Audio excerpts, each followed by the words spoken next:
Welcome to question hour. కర్ణాటకలో రసకందాయం కొనసాగుతూనే ఉంది. డైలీ సీరియల్ టైప్ లో రోజుకో టర్న్ తీసుకుంటోంది.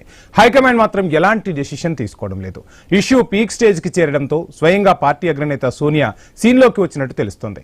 ఓవైపు బీహార్ ఎన్నికల్లో ఓటమిపై సమీక్ష, ఓబీసీ సమావేశాలు నిర్వహించేందుకు జాతీయ స్థాయిలో సన్నాహాలు చేస్తున్న సమయంలో కర్ణాటక రాజకీయాలు ఒక్కసారిగా ఇబ్బందికరంగా మారాయని పార్టీ అగ్రనేతలు ఆగ్రహించినట్టు తెలుస్తోంది. వ్యక్తిగత కార్యక్రమంలో పాల్గొనేందుకు బెంగళూరు వచ్చిన పార్టీ అధ్యక్షుడు ఖర్గేతో రాహుల్ ఫోన్లో అరగంట సేపు మాట్లాడినట్లు సమాచారం. ఇవాళ ఢిల్లీలో రాహుల్, సోనియాలతో ఖర్గే మరోసారి చర్చించనున్నట్లు తెలుస్తోంది. కర్ణాటక సీఎం సిద్ధరామయ్యకు అత్యంత సన్నిహితుడు హోంమంత్రి పరమేశ్వర కీలక వ్యాఖ్యలు చేసేశారు. నాయకత్వ మార్పునకు అధిష్టానం అంగీకరించడంతో ఉప ముఖ్యమంత్రి డీకే శివకుమార్ సీఎం అయ్యేందుకు తాను పూర్తిగా మద్దతిస్తానని ప్రకటించారు. హోంమంత్రి పరమేశ్వర కమెంట్ అధికార మార్పిడికి సిగ్నల్స్ అని ప్రచారం జోరందుకుంది.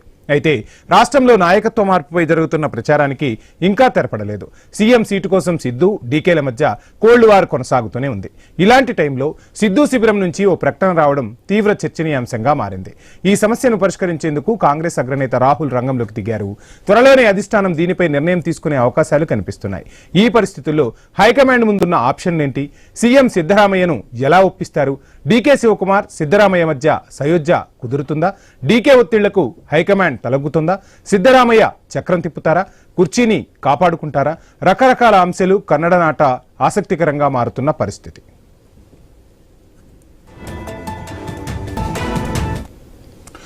ఇదే అంశంపై ఈరోజు iNews special question hour చేపట్టింది. క్వశ్చన్ అవర్ లో మనతో మాట్లాడేందుకు దుద్దుకుంట వెంకటేశ్వరరెడ్డి గారు, బీజేపీ అధికార ప్రతినిధి, మనకు జూమ్ లో సిద్ధంగా ఉన్నారు. అదేవిధంగా తురగ శ్రీరామ్ గారు, ప్రముఖ రాజకీయ విశ్లేషకులు, అదేవిధంగా ధృవారెడ్డి గారు, కాంగ్రెస్ నాయకులు మరి కాసేపట్లో జాయిన్ అవుతారు.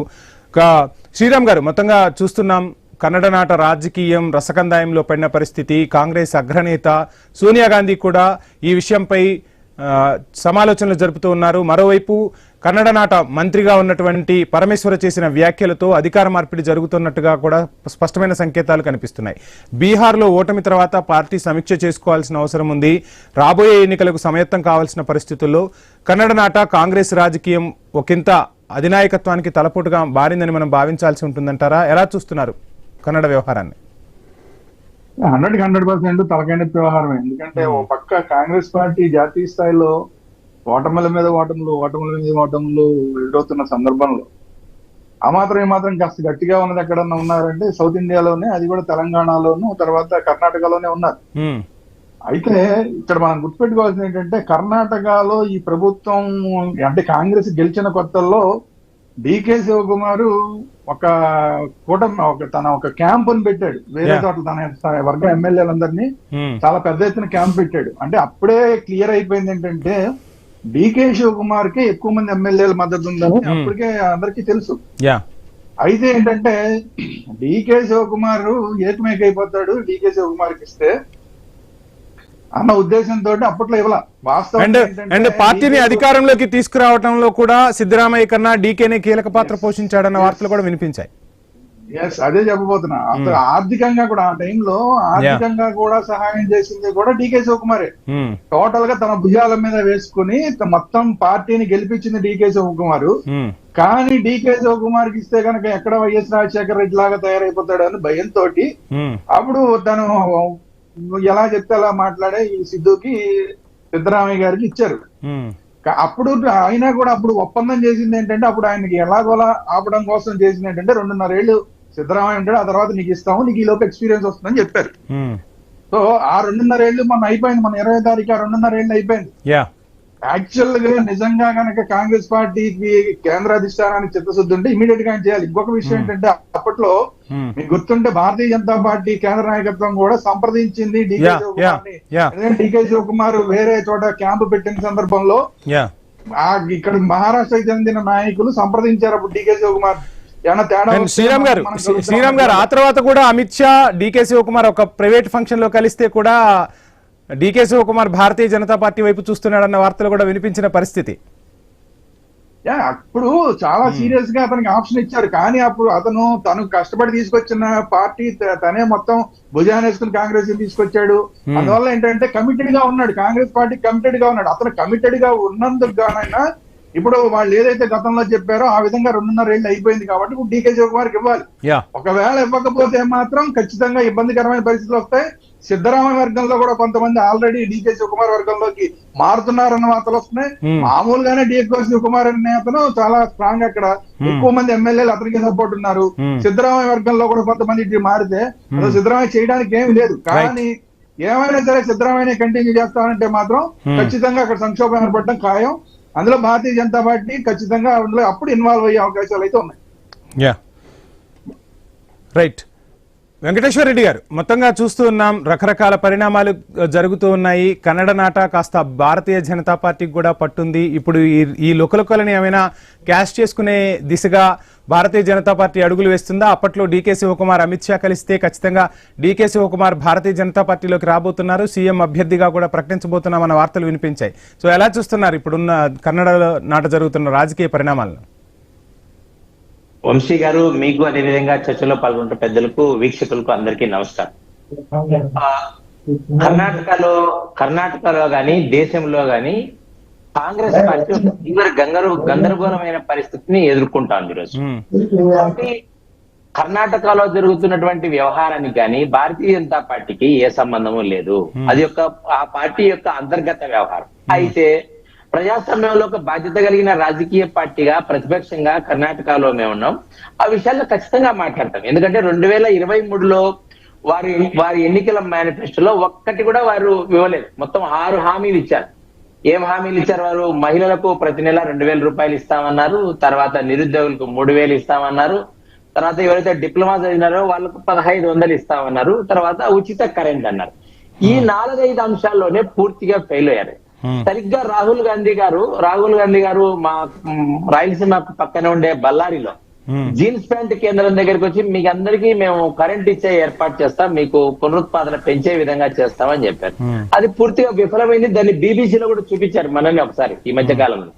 కాబట్టి కాంగ్రెస్ పార్టీ అంతర్గత రాజకీయాలతో కుమ్ములాడుకుంటా ఉంది. పరిపాలనను బజార్న పడేసింది. ఎవరిని ప్రజల్లో పట్టించుకోవడం లేదు. ఇప్పుడు బెంగళూరులో మీకు అంతర్జాతీయానికి సంబంధించినటువంటి నిన్ననే మన శుభాంశు గారు చెప్పారు, ఎవరు అంతరిక్ష పరిశోధకు పైగా వెళ్ళారో వాళ్ళు చెప్పారు. ఆ అంతరిక్షానికైనా ఈజీగా వెళ్ళొచ్చు కానీ మా బెంగళూరులో నడవడం, కొంత దూరం ప్రయాణం చేయడానికి ట్రాఫిక్ తో చాలా కష్టంగా ఉంది. కాబట్టి డీకే శివకుమార్ గారు పట్టణాభివృద్ధి శాఖ మంత్రి అయినప్పుడు కూడా వాటిని పరిష్కారం చేయడంలో కానీ సిద్ధరామయ్య గారు కానీ వాళ్ళకి అధికారమే కావాల్సి వస్తుంది. అయితే డీకే శివకుమార్ అనే వ్యక్తికి సంబంధించి కానీ మిగతా ఎవరైనా కానీ వారు ప్రజల పక్షాన లేరు. ఏ రోజు కూడా ఏదో తప్పుడు హామీలు ఇచ్చి 2023 మేలో వాళ్ళు ఎన్నికల్లో గెలిచారు కానీ వారికేం ప్రజాబలము వల్ల కాదు. తప్పుడు హామీలు ఇచ్చి ప్రజలకు ఈ హామీలు ఏ ఎన్నికల్లో కూడా ఫలితాలను చూపిస్తాయి. అయితే కాంగ్రెస్ పార్టీకి ఉన్న బలము బలహీనత ఏంటంటే దక్షిణాదిలో 1 తెలంగాణ, 2 కర్ణాటక. ఇందులో కూడా రేవంత్ రెడ్డి, డీకే శివకుమార్ గారు. ఇప్పుడు కాంగ్రెస్ పార్టీ యొక్క మనుగడ, కాంగ్రెస్ పార్టీ రోజు నడవడానికి డబ్బులు ఎక్కడి నుంచి వస్తాయంటే, కిక్ బ్యాక్స్ ఎక్కడి నుంచి వస్తాయంటే బెంగళూరు నుంచే. ఈ రోజు డీకే శివకుమార్ గారు ఎక్కడ ఉన్నారు? ఆయన పట్టణాభివృద్ధి శాఖ మంత్రి. మొత్తం కిక్ బ్యాక్స్ అన్ని కూడా ఢిల్లీకి ముడుపుల ఈ ద్వారా వస్తాయి. అదే విధంగా రేవంత్ రెడ్డి గారు, వాళ్ళకు ఉండేది 3 రాష్ట్రాలు. ఒకటి చిన్న రాష్ట్రం వచ్చేసి హిమాచల్ ప్రదేశ్. కాబట్టి కాంగ్రెస్ పార్టీ నాయకత్వం గాని, కాంగ్రెస్ పార్టీలో యొక్క చూడటంలో గాని వేరే. ఇంకొక విషయం వంశీ గారు, కాంగ్రెస్ పార్టీ ఏనాడు కూడా రాష్ట్రాలలో ఉండే నాయకత్వాన్ని గౌరవించింది లేనే లేదు. ఈ రోజు కూడా మల్లికార్జున ఖార్గే జాతీయ పార్టీలన్నీ కూడా జాతీయ పార్టీలన్నీ కూడా పార్టీ మనుగడ కొనసాగాలన్నా, పార్టీలు నడవాలన్నా ఏ రాష్ట్రాల్లో ముఖ్యమంత్రులై కూర్చున్నారో ఆ రాష్ట్రాల నుంచి పన్నులాగా కప్పంలాగా వసూలు చేస్తున్న పరిస్థితి ఉందంటారా? మీరు నా వ్యాఖ్యను పూర్తిగా వినాలి. ఇప్పుడు ఇక్కడ చూడండి, డీకే శివకుమార్ గారు పట్టణాభివృద్ధి శాఖ మంత్రి తీసుకోవడంలో ఉద్దేశం ఏంటి?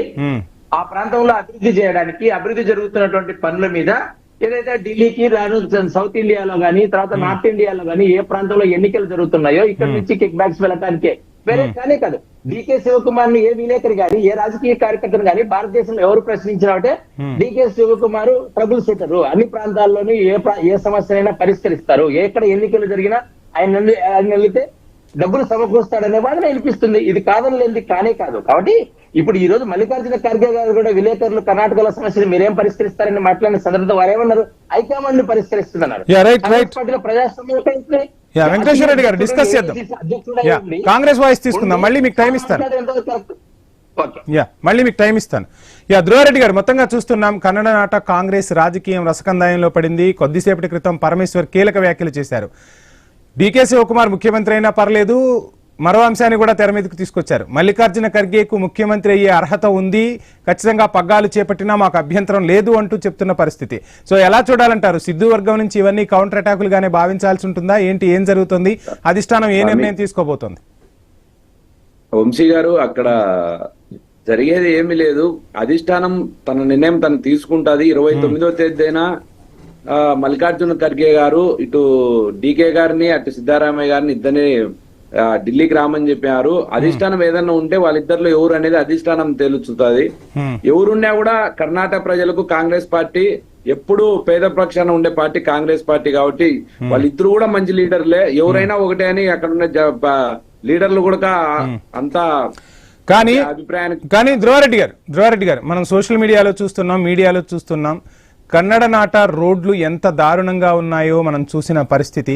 పాలనను గాలికి వదిలేశారు, అధికారం కోసం కొట్లాడుకుంటున్నారు, అధికార కీచులాటే జరుగుతోంది.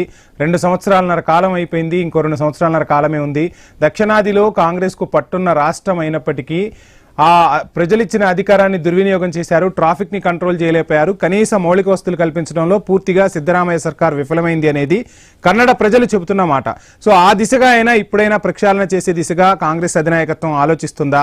ఈ అధికార మార్పు దానికోసమే అని అనుకోవచ్చా? ఏం చెప్తారు? అధికార మార్పు అనేది అధిష్టానం చూసుకుంటుందండి. ఈ ప్రక్షాళన అనేది మా నాయకులు ఆల్రెడీ డిస్కస్ చేస్తున్నారు. అదే ఏవేవి మౌలిక వసతులు కావాలనో ప్రజలకు అన్ని కల్పించే ప్రయత్నంలో చేస్తున్నారు. ఇంకా 2.5 సంవత్సరం ఉంది. ఈ 2.5 సంవత్సరంలో ఇచ్చిన హామీలన్నీ కూడా నెరవేరుస్తారు, ముందుకు పోతారు, అధికారంలో వచ్చేదానికి మళ్ళీ ప్రయత్నిస్తారు. రైట్ శ్రీరామ్ గారు, మొత్తంగా చూస్తున్నాం ఇక్కడ ఇందాక బీజేపీ వారు కొద్దిగా ఏదో చెప్పారు. ఇక్కడ అధికారంలో ఉన్నది బీజేపీ కూటమి ప్రభుత్వమే కదండి. ఇక్కడ నేను స్థానికంగా కాన్స్టిట్యున్సీ కాంగ్రెస్ పార్టీకి ఒక నియోజకవర్గానికి ప్రాతినిధ్యం వహిస్తున్నాను.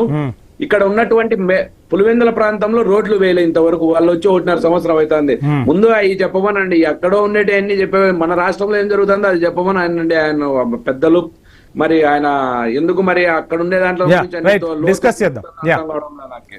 రైట్ శ్రీరామ్ గారు, మొత్తంగా చూస్తున్నాం కొద్దిసేపటి క్రితం డీకే శివకుమార్ ఒక ట్వీట్ చేశారు. ప్రపంచంలో అత్యంత శక్తివంతమైనది ఏదైనా ఉంది అంటే అది ఇచ్చిన మాటను నిలబెట్టుకోవడమే అంటూ కాంగ్రెస్ అధిష్టానానికి తగిలేలా ఒక ట్వీట్ చేశారు. ఆ ట్వీట్లో ప్రపంచంలో మనం ప్రపంచ అధినేతలం కావచ్చు, పీఠాధిపతులం కావచ్చు, మఠాధిపతులం రకరకాలుగా, అంటే ప్రపంచంలోని అన్ని శక్తివంతమైన వాటికన్నా కూడా విలువైనది ఏది అంటే ఇచ్చిన మాట నిలబెట్టుకోవటం అంటూ ట్వీట్ చేసిన పరిస్థితి. సో ఈ ట్వీట్ డైరెక్ట్ గా మనం కాంగ్రెస్ అధిష్టానానికి అని మనం భావించాల్సి ఉంటుందంటారా? అంటే మొత్తంగా డీకే ఒత్తిడి తెస్తున్నారని మనం భావించవచ్చు అంటారా? ఏం చెప్తారు?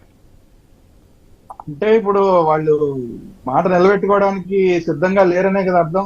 ఆయన ట్వీట్ చేయాల్సి వచ్చిందంటే ఆయన మాట నిలబెట్టుకోవడానికి సిద్ధంగా లేరనే కదా, అందువల్లనే ట్వీట్ చేయాల్సి వచ్చింది. లేకపోతే వాళ్ళు సుముఖంగా ఉంటారు, ట్వీట్ ఎందుకు? అంతా సవ్యంగా జరిగిపోయాయి కదా. సో ఇప్పుడు డీకే వర్గం ఢిల్లీ వెళ్తోంది, సిద్ధరామయ్య వర్గం ఢిల్లీ వెళ్తోంది. అక్కడ వాళ్ళు ప్రెజర్ పెడుతున్నారు, వీళ్ళు ప్రెజర్ పెడుతున్నారు. ఇప్పుడు లేటెస్ట్ గా వస్తున్న వార్తలు ఏంటంటే వాళ్ళు కాదు వీళ్ళు కాదు ఖర్గేని తీసుకొచ్చి పెట్టడం అనే మాటలు. అంటే ఈ పెట్టపోరు పిల్లి తీర్చిందని, అట్లా అయినా కాదులే ఈయన కాదులే అని చెప్పి ఇప్పుడు ఈయన అసలు ఆ కాంగ్రెస్ నడపడానికి ఆయన పాపం ఆయన వయసు అయిపోయింది, మొత్తం తిరగలేకపోతున్నాడు. ఇప్పుడు రాష్ట్రాన్ని పాపం ఆయన ఏం నడపగలుగుతారు? అంటే వయసును కూడా మనం దృష్టిలో పెట్టుకోవాలి. సో ఇవన్నీ ఏదైనా కూడా కాంగ్రెస్ రాజకీయాలన్నీ ఇలాగే ఉంటాయి. కాకపోతే ఏమవుతుందంటే ఇప్పుడు ఇలాంటి రాజకీయాలు చేస్తేనే నిమిషానికి ముఖ్యమంత్రులు మార్చేయడాలు, ఇష్టారాజ్యంగా మార్చేయడాలు, లేదంటే ఒక మాట చెప్పి ముందు ఒక మాట తర్వాత ఒక మాట చెప్పడం బట్టే ఈ రోజు కాంగ్రెస్ కి దేశవ్యాప్తంగా గుడ్ విల్ తగ్గిపోతుంది. అందువల్ల కనీసం ఇప్పుడైనా ఈ మాటను ఇచ్చిన మాటను నిలబెట్టుకుని డీకే శివకుమార్ ని కనుక చేస్తే అక్కడ అంతా సర్దుబాటు అయ్యే అవకాశం ఉంది. అధిష్టానానికి ఒక వాల్యూ ఉంటుంది, లేదంటే అధిష్టానం అనే దానికి వాల్యూనే ఉండదు. ఇప్పుడు ఖర్గే గారే అసలు ప్రెసిడెంట్, ఆయన మళ్ళీ అధిష్టానం అంటాడు, మరి అదేంటి అర్థం కాదు. ఆయనే జాతీయ పార్టీకి అధ్యక్షుడు, ఆయన మళ్ళీ అధిష్టానం. సరే ఎనీవే పోనీ అధిష్టానం ఎలాగా సోనియా గాంధీ, రాహుల్ గాంధీ అందరికి తెలిసిన విషయం కాబట్టి వాళ్ళు ఇప్పుడు పోతున్న గుడ్ విల్, దేశవ్యాప్తంగా పోతున్న గుడ్ విల్ ని ఆ మాత్రం ఈ మాత్రం కాపాడుకోవాలంటే ఖచ్చితంగా వాళ్ళు ఇచ్చిన మాట నిలబెట్టుకోవాలి. శ్రీరామ్ గారు ఇక్కడ ఇంకో విషయం కూడా మనం మాట్లాడుకోవాలి. రెబల్ అవుతాడు. యా శ్రీరామ్ గారు ఇక్కడ ఇంకో విషయం కూడా మనం మాట్లాడుకోవాలి. మరలా ఎన్నికల్లో గట్టి పోటీని భారతీయ జనతా పార్టీకి ఇవ్వాలి అంటే సిద్ధరామయ్యకున్న డీకే శివకుమార్ బెటర్ అన్న వాదన కూడా కాంగ్రెస్ లోనే అంతర్లీనంగా వినిపిస్తోంది. అంటే మొన్న అధికారంలోకి రావటం కూడా మీరు చెప్పినట్టుగా ఫైనాన్షియల్ గా కావచ్చు, బలాబలాల పరంగా కావచ్చు, రాజకీయ చాణక్యం అంతా ప్రదర్శించింది డీకే శివకుమారే. ఇప్పుడు సీఎం పదవి ఇవ్వకపోతే ఖచ్చితంగా నెక్స్ట్ టైం ఆ దిశగా డీకే అడుగులు వేస్తాడా అంటే ఖచ్చితంగా అడుగులు వేయడు, అధికారాన్ని కోల్పోయే పరిస్థితి వస్తుంది. సో అందుకోసమైనా ఈ డీకేను సీఎం చేసే పరిస్థితి ఉంటుందంటారా? ఏం చెప్తారు? అది డీకేతో వచ్చిన ప్రాబ్లమే అది. అతను రాజశేఖర రెడ్డి లాగా ఏకమైపోతాడు. ఇప్పుడు అదే భయం వాళ్ళకి కూడా భయం. ఇప్పుడు అతన్ని పెట్టకుండా ఉంటే రెబల్ అయిపోతాడు. ఇప్పుడు ఎందుకంటే ఏదో ఒకటి కూల్ చేసి 2.5 ఏళ్ళ తర్వాత చేస్తామని చెప్పి కూల్ చేశారు. ఇప్పుడు కూడా చేయకపోతే అతను ఆటోమేటిక్ గా రెబల్ అవుతాడు. ఇలా రెబల్ అయిన సందర్భంలో భారతీయ జనతా పార్టీ సీరియస్ గా యాక్టివ్ అవుతుంది. అప్పుడు అసలు వీళ్ళు సిద్ధరామయ్యని కంటిన్యూ చేద్దాం అనుకున్నా కూడా డీకే శివకుమార్ రెబల్ అయిపోయిన తర్వాత అక్కడ కాంగ్రెస్ ప్రభుత్వం కూలిపోతుంది. కూలిపోయిన సందర్భంలో ఆటోమేటిక్ గా ప్రతిపక్షంగా ఉన్న భారతీయ జనతా పార్టీ యాక్టివ్ అవుతుంది. భారతీయ జనతా పార్టీ యాక్టివ్ అయితే అప్పుడు డీకే శివకుమార్ భారతీయ జనతా పార్టీ తరపున ముఖ్యమంత్రి అవుతాడా లేదా ఉప ముఖ్యమంత్రి, ఇవన్నీ ఏదైనా కానీ ఇమీడియట్ గా అయితే కాంగ్రెస్ గవర్నమెంట్ కూలిపోతుంది. అది వరకు ఖాయం. సో అందువల్ల మళ్ళీ నెక్స్ట్ ఎలక్షన్ దాకా ఆలోచించండి. ఇప్పటికే కూలిపోతుంది ఇప్పుడే. సో అందువల్ల నెక్స్ట్ ఎలక్షన్ దానికి 2.5 సంవత్సరాలు ఇంపాసిబుల్ డీకే శివకుమార్ అప్పటిదాకా ఆపడం అనేది. డీకే శివకుమార్ గురించి తెలిసిన వాళ్ళు ఎవరైనా అంతకాలం ఆపగలరు అనుకుంటే మాత్రం భ్రమ. Okay right. సో మొత్తంగా వెంకటేశ్వర రెడ్డి గారు చూస్తున్నాం జరుగుతున్న పరిణామాలను భారతీయ జనతా పార్టీ అధినాయకత్వం కూడా అబ్జర్వ్ చేస్తున్నట్టుగా ఉంది. కాంగ్రెస్ లో ఏమైనా అంటే డీకే శివకుమార్ కు అనుకూలంగా నిర్ణయం వెలువడకపోతే డీకేకు భారతీయ జనతా పార్టీ మద్దతు ఇవ్వబోతుందా? కాంగ్రెస్ లో భారతీయ జనతా పార్టీ, కర్ణాటకలో భారతీయ జనతా పార్టీ జెండా ఎగరేసేందుకు ప్లాన్లు కూడా రచిస్తున్నట్టుగా తెలుస్తుంది. ఏం చెప్తారు? వంశీ గారు ఇక్కడ మనకు 2-3 విషయాలు మాట్లాడుకోవాలి. ఎందుకంటే కాంగ్రెస్ పార్టీకి చాలా స్పష్టమైన మెజారిటీ ఉంది. 135 సీట్లు ఉన్నాయి. ఎవరికి మన 2023 మేలో జరిగిన ఎన్నికల్లో వాళ్ళు 135 సీట్లు గెలిచి చాలా ఖచ్చితమైన మెజారిటీ వాళ్ళకు ఉంది. అంటే కాంగ్రెస్ పార్టీలో జరుగుతున్నటువంటి అంతర్గత పరిణామాలు, తీవ్ర గందరగోళం, నాయకత్వం లేని, ఒకవైపు ఇదివరకు పెద్దలు శ్రీరామ్ గారు చెప్పినట్టు మేము హైకమాండ్ ను సంప్రదిస్తాం, ఇంకెవరు హైకమాండ్ అక్కడ వాళ్ళకి మల్లికార్జున ఖార్గే గారే హైకమాండ్ కాకపోయినప్పుడు ఇంకెవరు ప్రియాంక ఖార్గే గారా, ఇంకెవరు ప్రియాంక ఉన్నారు? ఎవరు లేరు కదా. కాబట్టి భారతీయ జనతా పార్టీకి ఇందులో ఎటువంటివైన సంబంధం లేదు. కాంగ్రెస్ ఒక బాధ్యత కలిగిన రాజకీయ పార్టీగా ఆ రాష్ట్రంలో జరుగుతున్న పరిణామాలన్నింటినీ కూడా నిశ్చితంగా పరిశీలిస్తుంది. మా పెద్దలు కూడా హోంశాఖ మంత్రి గారు రాష్ట్రంలో జరుగుతున్నటువంటి పరిణామాలను కూడా గవర్నర్ ద్వారా తెలుసుకోవడం జరుగుతుంది. కాబట్టి భారతీయ జనతా పార్టీకి ఈ విషయంలో ఎటువంటి సంబంధం లేదు, ఎటువంటి విషయాన్ని కూడా కలగజేసుకునే ఉద్దేశం కూడా లేదు. ఎందుకంటే ఈ 2.5 సంవత్సరాల్లో ప్రజలకు ఇచ్చిన హామీలు అమలు చేయడంలో కాంగ్రెస్ పార్టీ పూర్తిగా విఫలమైంది. ప్రజలు తిరస్కరిస్తున్నారు. మీరు సోషల్ మీడియాలో చూస్తే ఎన్నా సిద్ధరామయ్య అని పాటలు వస్తూ ఉంటాయి. ఇది 2,000 ఇస్తాను, 2,000 ప్రతి నెల ఇస్తారన్న దాంట్లో కూడా. తర్వాత వాళ్ళు అన్ని విషయాల్లో కూడా పూర్తిగా విఫలమయ్యారు. కాంగ్రెస్ పార్టీ మీద చాలా అంచనాలు ఉండేటివి. ఎందుకంటే భారతీయ జనతా పార్టీని తిరస్కరించి వాళ్ళకు ఓట్లు వేశారు. అయితే వెంటనే 2024 పార్లమెంట్ ఎలక్షన్ లో ఏప్రిల్ లో జరిగిన ఎన్నికల్లో మాకు 17 సీట్లు ఇచ్చారు. మా మిత్రపక్షమైన కుమారస్వామి గారికి 2 సీట్లు ఇచ్చారు. అప్పుడే కాంగ్రెస్ పార్టీని తిరస్కరించారు. కాంగ్రెస్ పార్టీకి తెలుసుకోవాల్సింది ఏంటంటే వంశీ గారు, ప్రజలు ఏ ఆలోచన ధోరణితో ఉన్నారు, పార్టీ ఏ ఆలోచన ధోరణితో ఉన్నారన్న విషయం వాళ్ళు తెలుసుకోవాలి. ఇది వరకు డజన్ల సార్లు రాష్ట్రపతి పాలన విధించారు రాష్ట్రాల్లో. సొంత పార్టీ అధికారంలో ఉన్నప్పుడు కూడా కేవలం మీకు 2013లో చివరిలో కూడా మీరు తెలంగాణ ఆంధ్ర విభజించిన కిరణ్ కుమార్ రెడ్డి గారు ముఖ్యమంత్రిగా ఉన్నప్పుడు కాంగ్రెస్ పార్టీ అన్యాయంగా రాష్ట్రపతి పాలన విధించింది మెజారిటీ ఉన్నప్పటికీ కూడా. కాబట్టి కాంగ్రెస్ పార్టీ రాష్ట్రాల ఫెడరల్ వ్యవస్థలో వాళ్ళకి గౌరవం లేదు. ఏదో మోనోపాలిగా ఇప్పుడు చూడండి, ఇప్పుడు మీకు చూడండి, ఒకటే వీధిలో డీకే శివకుమార్ గారు ఉంటారు, మల్లికార్జున ఖార్గే గారు ఉంటారు. వారు 5 రోజులు ఉన్నారు అదే వీధిలోనే, వారు సంప్రదించలేదు అధ్యక్షుడు.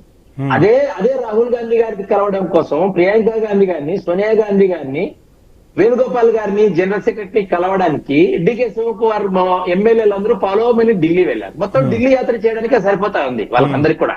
3 ఉన్నారు వాళ్ళ నాయకులు. వాళ్ళు 3 పార్లమెంటు సభ్యులే. ఎవరు? సోనియా గాంధీ పార్లమెంటు సభ్యురాలే, రాహుల్ గాంధీ పార్లమెంటు సభ్యురాలే, ప్రియాంక గాంధీ వారు కూడా సభ్యులే.